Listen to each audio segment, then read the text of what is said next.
Sa video na to, pumunta tayo sa napakagandang lugar ng Hanoi, Vietnam para bisitahin ang isang electric brand na nagbigay sa atin ng VF3, VF5 hanggang VF9. Pero this time, sisilipin natin ang mga scooter nila na malapit na nating makita sa kalsada ng Pilipinas. Kaya tara, samahan niyo ako dito sa Vietnam.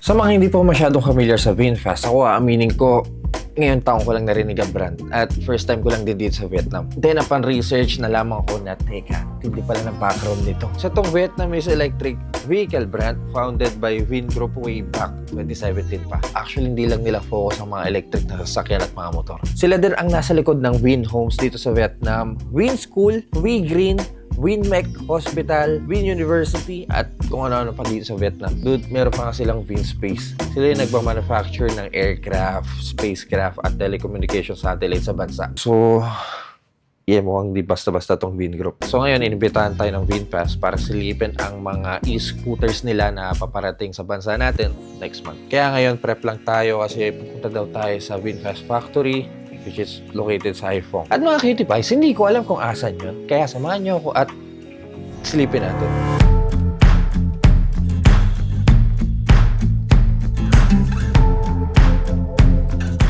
Anong tawag dito sa pagkain na to rin? Hybrid na yan eh. Hybrid daw. Bulalo hot pot samji. Ano daw tawag dito, ma'am? Ano ba? Ano spell? Buti na lang, pinay-spell mo. Papala. Simula dito sa Hanoi, papunta doon sa factory na pupunta natin sa may Haiphong, mga 2 hours din ang layo. Doon masisilip natin kung paano ginagawa yung mga kotse ng VinFast, yung mga scooter nila. So kahit paano, makikita nyo or masisilayan natin kung paano may na-manufacture. No? Kasama natin si Motodeck, kasama si Jeric P. Kami pa rin magkakasama. Wala talaga yung wala ito eh.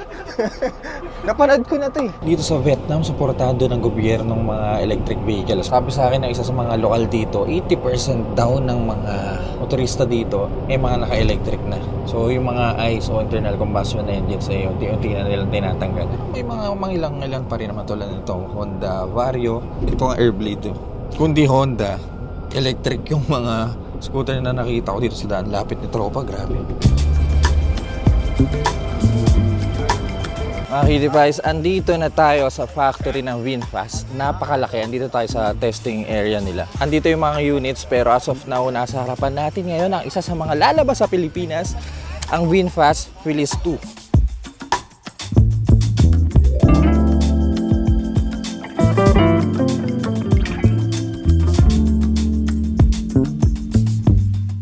Yung itsura niya simple lang. I mean, kung dito sa front end, kung titignan natin, naka-LED headlight. Actually, ang premium ng itsura ng mukha niya. Then sa baba, of course, ang VinFast logo. Medyo singkit ang itsura ng mga turning lights niya. Then kung bubuksan natin, masyado pa kasing maliwanag so hindi natin ma-appreciate. Katulad ng mga scooter nowadays, meron siyang gulay board. Actually, hindi siya flat. Medyo pa-island siya. Wala siyang rubber, pure plastic siya. May hook para sa mga pamalingkin natin. Then mayroong cover sa kaliwa. Medyo manipis yung cover niya sa part na to. Pero malalim naman. I mean, pwede na.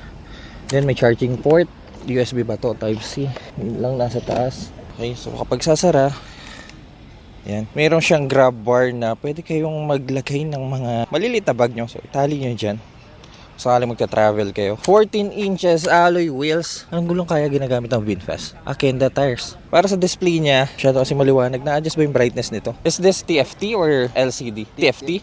Ayon kay tropa, TFT daw to. Pero for the Philips 2, meron kayong dalawang slot para sa battery. Ito ang itsura ng underseat niya. For a single battery, kaya niyang lumayo up to 82 kilometers. So, dalawang battery pwede nyo ilagay. So, doublein nyo yun. Pwede kayong lumayo up to 156 kilometers. At may bilis ang e-scooter na to ng 70 to 80 km per hour. Hindi ko lang sigurado kung mamamax out natin dito sa circuit nila. Pero tingnan natin. Ayos na rin yung mga pito. Madaling lagyan ng hangin. Nakabend. Lips lang ng swing arm eh. Hindi napapalutan ng plastic cover. And naka-dual shock na rin. Ito rin ang unang beses sa buong buhay ko na gagamit ako ng electric scooter. Kaya tara, subukan natin to. VinFast Philips 2. Teka ba tayo mag-start? How can I start this?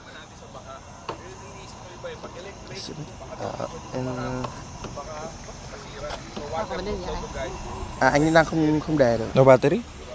No, still have battery. Oh, okay. And ready now, okay. When you say ready, then you can drive. Okay. Yeah, like that. Oh, You have to be I'm ready. used with the sound, so... that's why. There is no Ah. sound, you don't know when it's ready. That's But you why. have to see the Just see screen. the screen. Okay, sige, sige. Okay. Matuwa. Walang tunog. Alright, so subukan natin. Igo tayo dito sa part na to. Okay.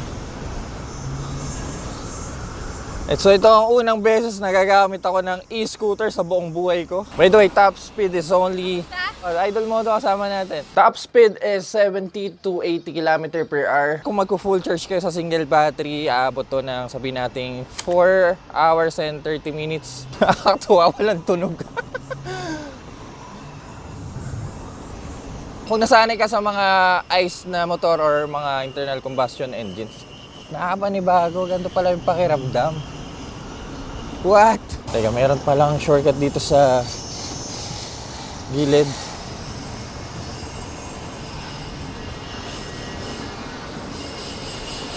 Ayun na, tropa oh. Sa mga nagtatanong kung magkano ang posibleng presyo nito, pasensya na at hindi ko pa masabi sa inyo kasi wala pang official pricing kasi nga hindi pa nilalaunch sa Pilipinas. All this time naka-sport mode pala tayo. So kung eco, mas mahina yung acceleration niya. Sport mode may onting, alam niyo yun, may onting gulat. Then sa kanan, kung gusto nyo yung headlight, pwede yung patayin. May option kayo dito. Kusina, turning switch, at IBM low beam. Woohoo!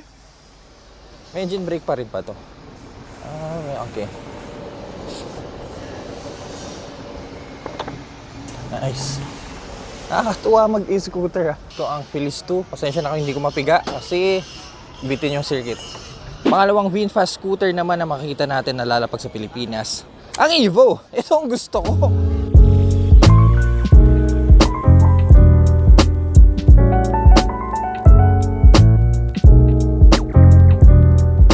Mukha siyang Giorno na pinaghalong Honda Stylo. Parang ganun yung dating niya sa akin eh. Paikutan ko guys ah. Diba? Ang cute nito, ang cool. Personally, mas gusto ko yung tindig nito kaysa sa Philips 2. Pero mag-upisa muna tayo dito sa front end. So you can see sa headlight, meron siyang round daytime running light. Then naka-LED na rin. Of course, ang signature VinFast logo. Yung kanina nasa baba yung turning light, dito nasa bandang gilid na magkabilaan. Then for the dash, katulad ng Philips 2, pareha sila ng display na binabato. Clock, speedometer, odometer ng bike at battery voltage. Ilan na lang titirang battery sa kanya. Then for the cockpit, yan, merong switch for the sport and eco. Ito yung riding modes. Kung gusto nyo bukas ang daytime running light lang, gusto nyo patayin, o headlight. Sa kaliwa, high beam and low beam, turning switch at busina. Black and silver design dito sa Evo. May kulay board, lagay ng pinamalengke natin. Pero this time, dalawa ang compartment natin sa harap. Malalim-lalim ang butas sa kaliwa. At actually, pareha silang malalim kaliwat kanan. Wala nga lang siya cover. Pero at least dalawa yung bulsa niya. Mayroon pa siyang conventional key. At may shutter key rin. Yes, in case mag-park kayo sa mga mall or kung saan man. Mayroon ding charging port na bilog. At least dito madali ang access. Type C and Type A. Then tail light. Ganito ang itsura niya. Ganda no? May nakumbok yung tail section niya. Hindi siya pantay sa upuan. Gandang leather din. May mga white lining. Katulad din ng Philips 2. Dalawa ang battery na pwede nyo ilagay dito. Single battery, pwede kayong lumayo up to 85 kilometers. Then kung dual battery ang gagamitin nyo, pwede kayong lumayo up to 150 kilometers. Mga passenger food pegs. Ayan ganyan. Also may side stand kill switch. Kapag nakababa to, hindi aantar katulad ng mga modern scooter na nakikita natin ngayon sa Pilipinas. Pero dude, mas gusto ko itsura nito. Nice. Subukan natin. Okay mga kitipay, subok tayo. So ngayon alam na natin, wala siyang sound. Intayin lang natin yung ready na nakasulat doon. Okay, ready na siya. Walang tunog eh. Ayan na, there. Paka-weird. Alright, so Evo in white. Kanina black yung pinututukan natin ng camera. Legroom ko nga pala guys, ganyan. 10.5 US ang shoe size ko. Ang legs ko may haba na 34 inches inseam. At ayan. Actually pwede na kung pang dyan ka lang naman. Dito sa Evo, ano ba, single battery 85 kilometer lang ang pwede mong ilayo dito. Parang walang masyadong power kumpara sa Philips 2. Hindi kasi naka-eco mode ako. Sport mode. Ayan, medyo may onting tulak. Ang cool din pag may ganito kang motor sa garahe mo. Yung pamalengke mo, atid sundo. Pagkakain kayo sa malapit, ayan ang cool lang. Akit tayo dito. Uhuy! Nice. Walang vibration, napaka-smooth. Wala rin tunog. Diyos ko dahil. Hindi alam ng mismo na tumakas ka, diba? Max out kaya power natin dito. Subukan nating pigaan ng todo. 32, 36, 41, 50. Corner kasi to kaya medyo balik natin yung throttle. Nag-range ang mga scooter nila from 70 to 90 km per hour. So, pwede na rin, no? By the way guys, nire-registro to Kailangan nyo ng lisensya kung sakaling gagamitin ito sa Pilipinas. So, mas okay. So, ito ang Evo. Mas trip ko ang itsura nito. Kung tatanungin nyo. At ang pangatlo at pinakahuling motor dito sa test ride natin. At ito rin ang motor na makikita natin sa Pilipinas. Ang Viper.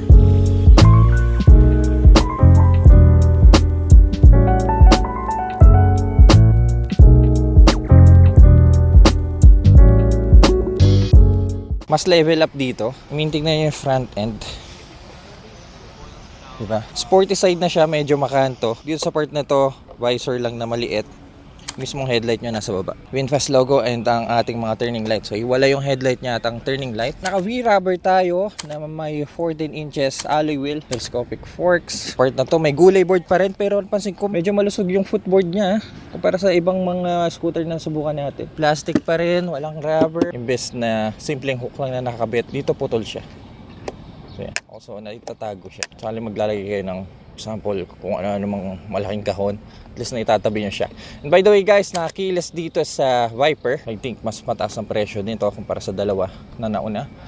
Then for the compartment, mayroon siyang bulsa dito sa kanan. Wala pong cover. Then sa kaliwa, yan, may cover na siya. So parehas malalim. Medyo manipis din yung cover niya dito. Anyway, for the USB charging port, mayroon tayong Type-C and Type-E grab rail na pwede kayo maglagay kahit maliliit na bag, tali nyo. Then taillight, ganito ang itsura nya. Pailawin natin. Ayan, ganyan ang itsura nya sa likod. Then mahabang fender na may mahabang turning light. So for the rear tire, ganito po ang itsura nya. May cover sa gitna, may palaman. Katulad sa mga ibang nakita nating electric scooter. May cover na plastic singer pero metal na manipis. Dual suspension na may baso. At may rubber yung pillion footrest natin. Katulad ng Evo, mayroon siyang white stitching. Nice. And meron pa rin dual battery slot. Max output is 3,000 watts. For a single battery, kaya niyang lumayo up to 82 kilometers. So yeah, mabigat ito mga kitty pies. Dito ilalagay yung pangalawang battery. Ito yung charger. Then pwede rin kayo maglagay ng mga gamit dito. So yan ang itsura ng under seat. Maganda-ganda display natin dito. Iba yung layout niya Ewan ko nakita nyo kasi sobrang tirik na araw. Speedometer sa kaliwa. Then I think this is the tachometer. Every time napipiga tayo sa throttle.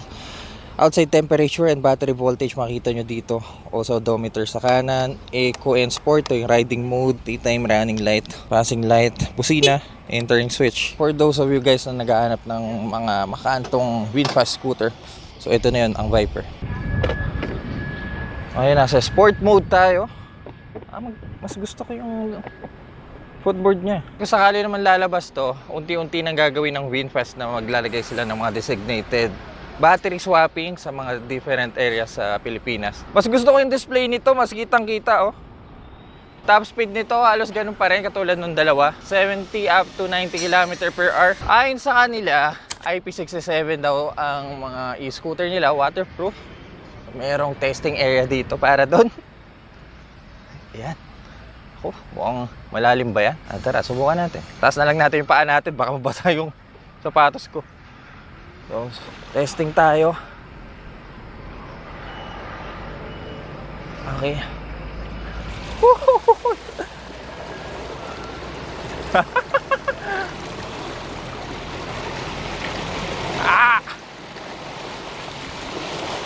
So kahit ba, okay din gamitin.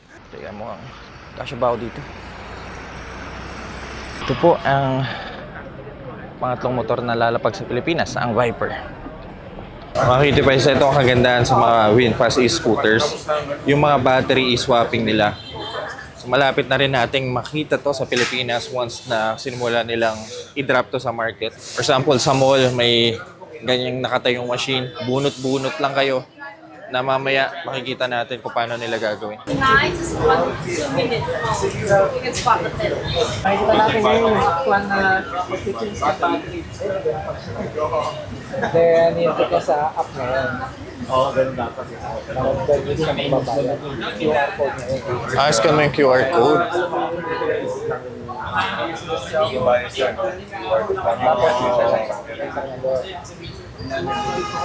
Charge mo. Bago niya papusuhan.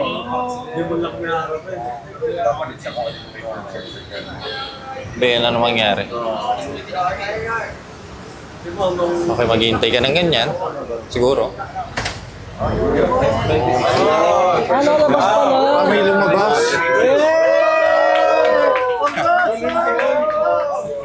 Just imagine, nationwide makikita mo, may mga gantong classic battery swapping sa mga lugar natin. Ang cool nito. Guys, ang cool oh, Tagalog. Walang baterya na handa para sa pagpapalit. So, hihintayin nyo pa ata dito. So, itong hindi. Ibig sabihin yan, walang slot. Hindi available yung dalawang slot na yan. Then, makikita nyo dito kung ilang percentage yung iba. Nice, ha? Ngayon naman, guys, dahil tapos na tayo mag-test ride sa mga scooters, pupunta tayo sa mga factory kung saan binubuo nila yung mga unit. So, ngayon, nasa Baguio tayo. Kasama ko si Juan. Ay, Ayan, oh.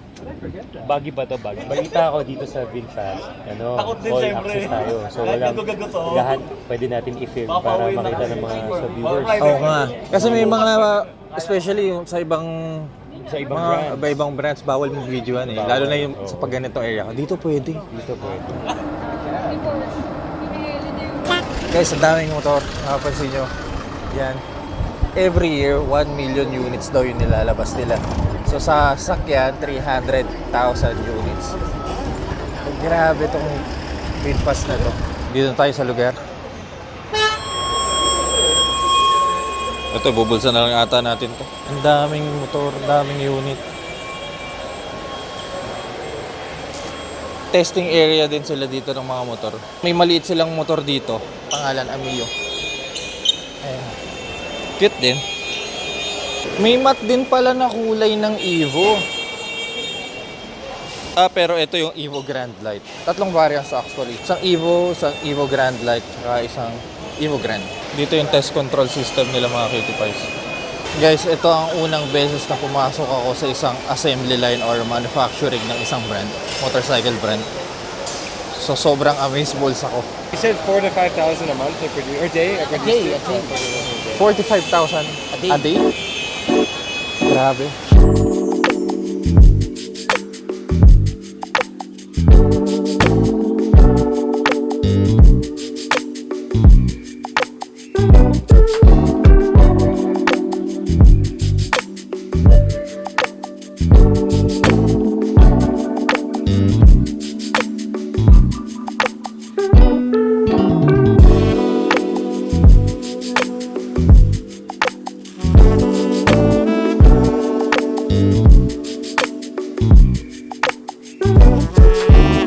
Masabi ko lang guys, sobrang tindi gumawa ng motor ng VinFast.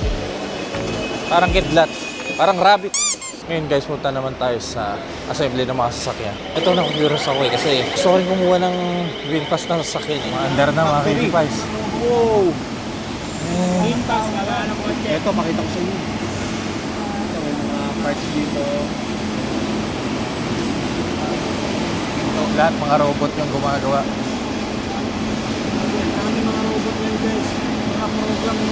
Oh, may nag-welding. Welding pa. Ay, tropa. Tignan nyo naman, oh. Ito parang pelikula ni Iron Man. Man. Grabe. Sabay-sabay sila. Woohoo! Guys, ito na ang araw kung saan pabalik na tayo ng Pinas kasi 4 na araw na ako nawawala. Factory tour tayo sa VinFast, Vietnam. Napakasarap at napaka-overwhelming na experience. Sa mga nag-aabang kung kailan ang lapag sa Pilipinas ng 3 motor na sinubukan natin, yung Evo, Feliz 2, yung Viper. Posibleng lumapag yun last week ng June o early July daw. Yun ang sabi nila.